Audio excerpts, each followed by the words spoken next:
이번 말씀을 준비를 하면서 이런저런 생각을 하다가 문득 정말 오래전에 있었던 일인데 잊어먹고 있었던 일이 생각이 났어요. 제가 고등학교 다니던 그때 일화가 떠올랐는데 두 가지인데요. 그 당시 하나는 존경하는 사람에 대해서 글짓기를 하고 발표를 하는 그런 시간이었어요. 모든 학생들은 이제 당연히 거의 당연하다는 듯이 다 이렇게 위인 중에서 일반적으로 책에서 읽은 그런 위인 중에서 발표를 했고, 저도 아마 이순신 장군인가 제가 존경하는 사람 이순신 장군 그렇게 얘기를 했던 것 같아요. 근데 그때 한 친구가 자신이 존경하는 사람은 자기 아버지라고 이야기를 하는 거예요. 그러니까 듣고 있던 학생들이 다 좀 반응이 우와 대단하다 이런 게 전혀 아니고 좀 어이가 없다는 그런 반응이었고요. 또 그 친구 같은 경우에는 이렇게 평소 주목을 받는 친구도 아니어서 공부를 잘한다든지 또 얼굴이 잘생겼다든지 운동을 잘한다든지 뭔가 이렇게 특출나서 사람들 속에서 되게 요즘 말로 표현하면 인싸 이런 것도 전혀 아니었고, 정말 조용조용한, 거기다가 이렇게 경제적으로도 아주 그렇지 않은 그런 친구였었기 때문에 그가 그 아버지를 존경한다고 할 때 학생들이 그 아버지에 대해서 궁금해하거나 멋있을 거라고 생각하는 사람이 아무도 없었던 것 같아요. 그래서 저조차도 그랬었고 반응이 되게 시큰둥했는데, 그런데 이제 제가 이 말씀을 준비를 하면서 갑자기 그 친구가 생각이 나는 거예요. 지금은 과연 그 의미가 얼마나 큰지, 또 그 친구가 그런 이야기를 했던 그 자체가 얼마나 가치 있는지 이제는 생각을 할 수가 있는 거죠. 그 당시가 85년, 86년 이럴 때였거든요. 그럼 그런 80년대 교육에서 그런 대답을 하는 친구도, 또 그 친구로부터 찬사를 받는 그 아버지도 지금 생각해보면 되게 궁금하고 참 존경스럽다, 어떤 환경이었을까 이런 생각을 합니다. 또 한 가지 떠오른 게 뭐였냐면, 이제 그 친구는 아니었고 다른 학교였던 것 같은데요. 그때 발표 내용이 뭐였냐면 어떤 사람이 되고 싶은가였던 것 같아요. 어떤 사람이 되고 싶은가. 저는 이제 초등학교 때는 무조건 저는 목사가 될 겁니다 그런 이야기를 했었거든요. 근데 중학교 올라가서는 살짝 이제 제 속에 그런 갈등의 씨앗이 만들어지기 시작을 했던 것 같아요. 그래서 제가 그때 막 글쓰기 막 써냈던 게 뭐였냐면 과학자라고 그냥 써냈던 것 같아요.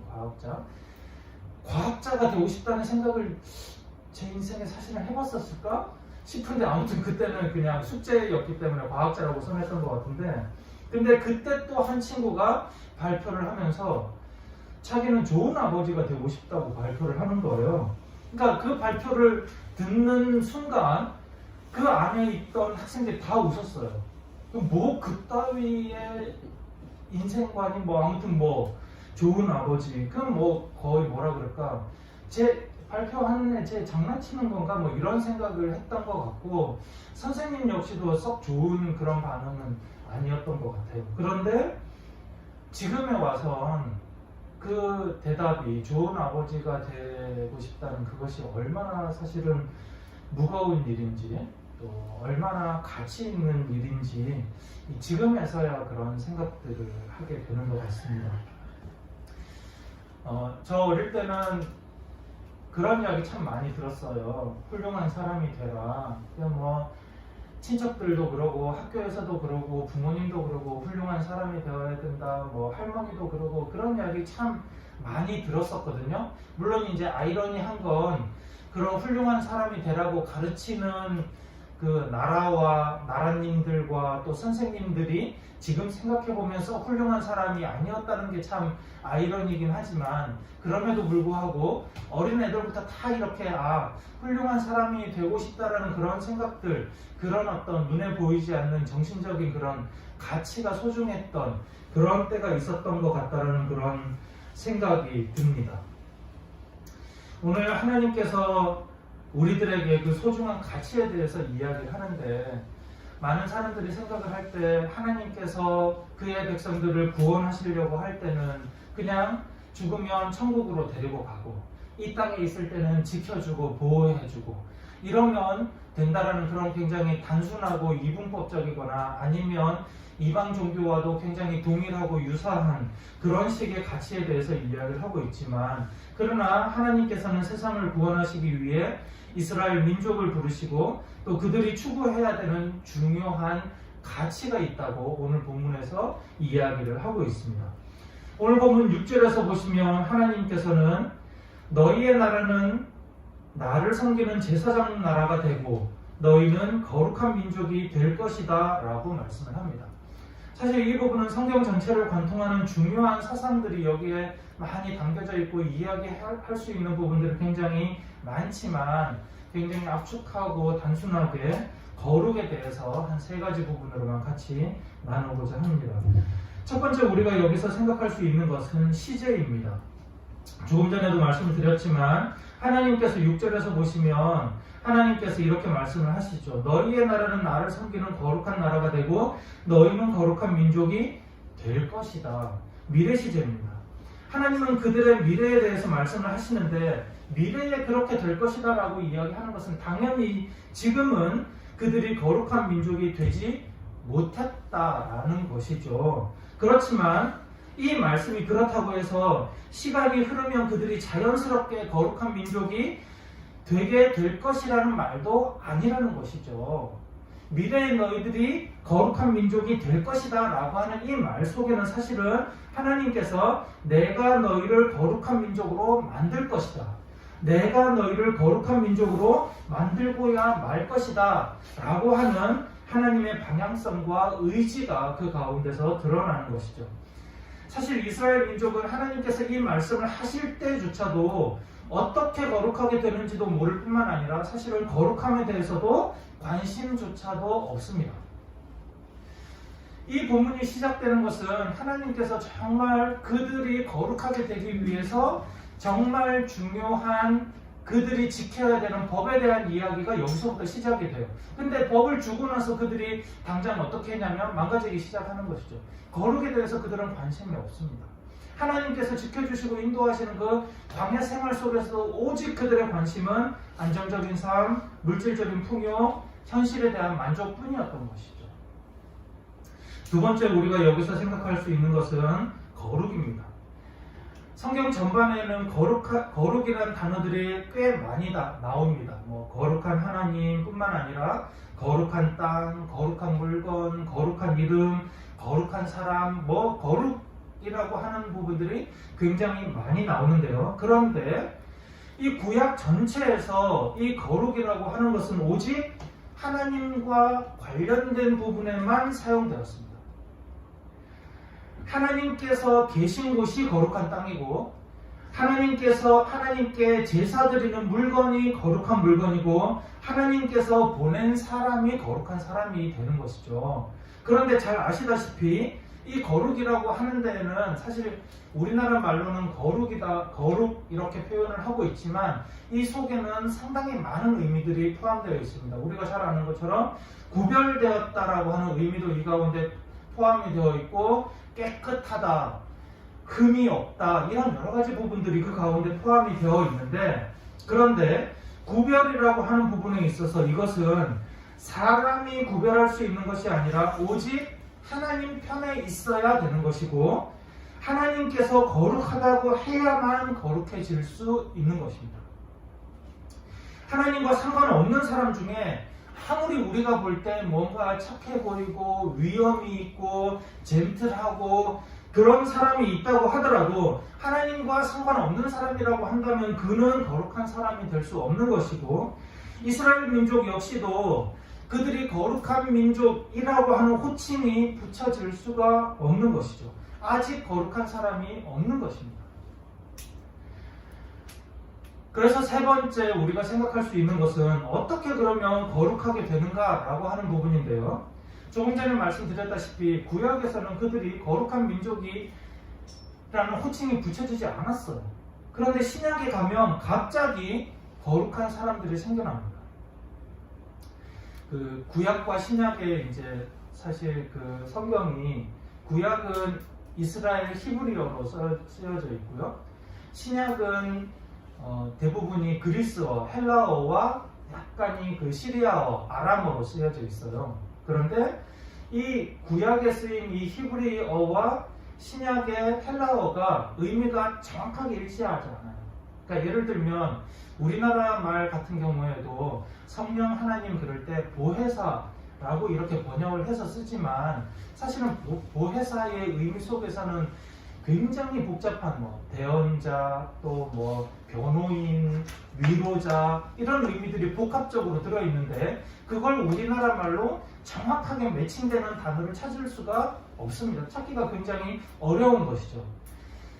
구약에서 쓰고 있는 이 히브리어와 신약의 이 헬라어 역시도 마찬가지예요. 굉장히 매치하기가 어려운데 그런데 여기에서 그러면 의미를 대부분 어떻게 찾냐면 이 구약의 히브리어를 랍비들이 70명이 이걸 갖다가 헬라어로 번역한 부분이 있어요.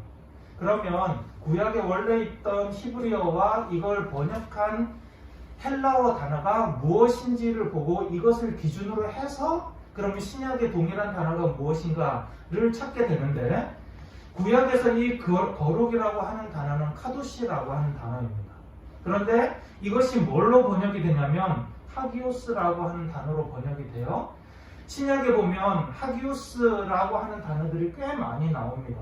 그런데 사도행전과 로마서에 가면 이 하기오스가 누구에게 사용이 되냐면 성도들을 번역을 할 때 하기오스가 성도들로 한글로 번역이 됩니다.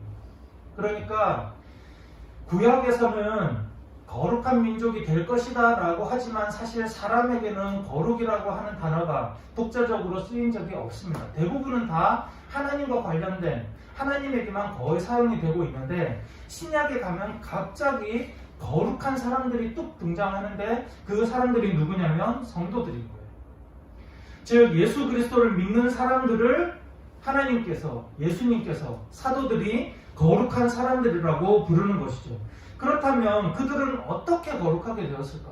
우리 역시도 그러면 어떻게 거룩이 우리들에게 올 수 있을까? 요한복음 17장 16절부터 19절까지에 보면 이 거룩에 대한 내용들이 나옵니다. 예수님께서 말씀을 하시는 것인데요. 함께 읽도록 하겠습니다. 내가 속하지 않은 것과 같이 그들도 세상에 속해 있지 않습니다. 진리로 그들을 거룩하게 하여 주십시오. 아버지의 말씀은 진리입니다. 네.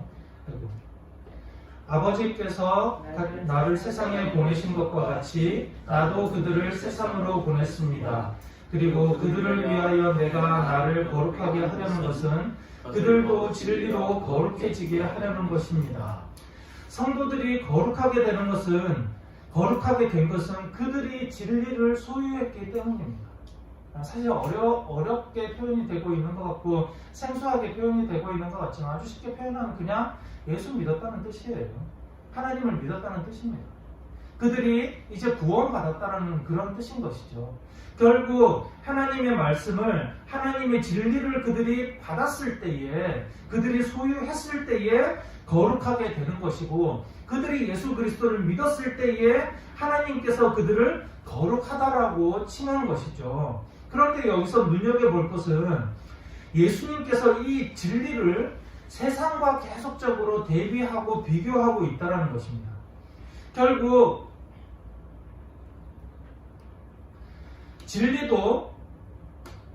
진리가 세상 가운데 있을 때에는 세상으로부터 위협을 받게 되는 것이지만 또 한편으로는 우리가 세상에서 살아가기 위해서는 하나님의 백성으로서 이 진리가 없으면 우리가 위험하게 된다는 것이죠. 자, 여기서 한 걸음만 더 나아가 보도록 하겠습니다. 고린도전서 7장 14절인데요. 함께 읽겠습니다. 믿지 않는 남편은 그의 아내로 말미암아 거룩해지고 믿지 않는 아내는 그 남편으로 말미암아 거룩해졌습니다. 그렇지 않으면 그들의 자녀도 깨끗하지 못할 것인데 이제 그들은 거룩합니다. 지금까지 우리가 계속 말씀을 나눴지만 사실 거룩이라고 하는 것은 하나님께서 거룩하다라고 말씀을 하실 때 또 이미 눈에 보이지 않지만 하나님의 백성이 되고 하나님의 영역 안에 있는 사람들은 그냥 거룩하다라고 하나님께서 말씀을 하시는 것이고요. 이 거룩하게 되는 것은 오직 하나님의 정권인 것이죠. 그런데 오늘 고린도전서 7장 14절에 보시면 남편이 아내 때문에 거룩해지고 아내가 남편 때문에 거룩해질 수 있다라고 이야기합니다. 문득 의미만 보면 마치 사람이 다른 사람을 거룩하게 해줄 수 있다는 것처럼 여기에서 보여주는 것이죠. 물론 정확한 의미는 그게 아니겠죠. 하나님께서만이 거룩하게 하시는 것인데, 근데 내 곁에 있는 이 사람들이 하나님의 편에 어떻게 설 것인가, 그 유일한 도구, 유일하다는 표현은 그렇지만 이 사람이 거룩의 길로 하나님의 편으로 나아가는 그 통로가 내가 된다는 것이죠. 거룩하게 하시는 존재는 하나님 뿐이시지만 거룩한 성도는 다른 사람을 거룩하게 할 수 있는데, 그것은 하나님께서 성도를 통해 그가 하나님의 진리를 만날 수 있는 길을 열어주시기 때문입니다. 하나님께서는 단순히 사람을 구원하시고 유토피아로 인도하시려고 하는 것이 아니라 하나님의 거룩 안으로 그를 부르시는 것입니다. 하나님만이 거룩한 존재이고 하나님만이 그 거룩하다라고 칭함을 받을 수 있는데, 그 거룩의 영역으로 그의 백성들을 부르시고 그들을 구별하여 완전한 거룩으로 이끌어 가시고 만들어 가시는 것이죠. 신대원 다닐 때 친구가 축구를 굉장히 좋아했는데 어느 날 축구를 이제 막 하기 싫어하는 거예요. 밤이고 낮이고 결혼을 했는데 축구한다고 집에 늦게 가고 맨날 그랬었거든요. 근데 어느 날부터 축구를 하기 싫어하는 거예요. 왜 그런가 물어봤더니 신대원에서는 다 서로 이렇게 전도사님이라고 불러요. 처음 봐도, 그리고 이분이 집사님인지 형제인지 청년인지 모르지만 신대원 안에 있으면 그냥 우선 전도사님 이렇게 부르고 봐요. 인사도 할 때도 늘 할렐루야 뭐 이렇게 인사를 하고, 성경을 들고 다닐 때는 이렇게 들고 다니면 안 되죠. 그죠? 늘 이렇게 왼손에 심장을 보호하고 이렇게 들고 다니는데, 뭐 기도할 때도 뭐 그러더라고요. 이렇게 손을 십자가로 모아가지고 이렇게 하고. 네. 그냥 뭔가 이렇게 전도사 티를 서로 내려고 막 해요. 그런데 축구를 막 하다 보니 처음 보는 사람인데 막 쌍욕을 해대고 막 이러니까 너무 상처를 받는다라는 것이죠. 겉으로 볼 때는 막 이렇게 많은 사람들이 교회 안에서도 그렇고 이것이 거룩이라고 착각합니다. 무언가 종교적인 예식, 종교적인 행위, 거룩한 모양을 만들려고 하기 때문에 이 거룩이라고 하는 것이 예배당 안에서 교인들과 함께 있을 때만 거룩하다라고 혹은 거룩이 만들어진다라고 생각을 하죠. 특별히 오늘 본문 가운데서는 제사장 나라, 거룩한 민족, 사실 이거는 성경에서 여기에 딱 유일하게 등장하는 표현인데요. 이 부분들을 놓고 본다면 마치 하나님께 제사 지낼 때, 예배당에 나와 있을 때 우리가 거룩하게 된다라고 생각을 하지만 그것이 아니라, 물론 그 의미들도 있겠으나 실제로 더욱더 거룩이 필요하고 더욱더 거룩이 완성되는 곳은 진리가 위협받는 세상 속에서, 사랑하는 사람들과의 관계 속에서 너무나 쉽게 상처 주고 상처받을 수 있을 것 같은 그런 허술하게 보이는 그런 관계 속에서 도리어 거룩이 완성된다는 것입니다.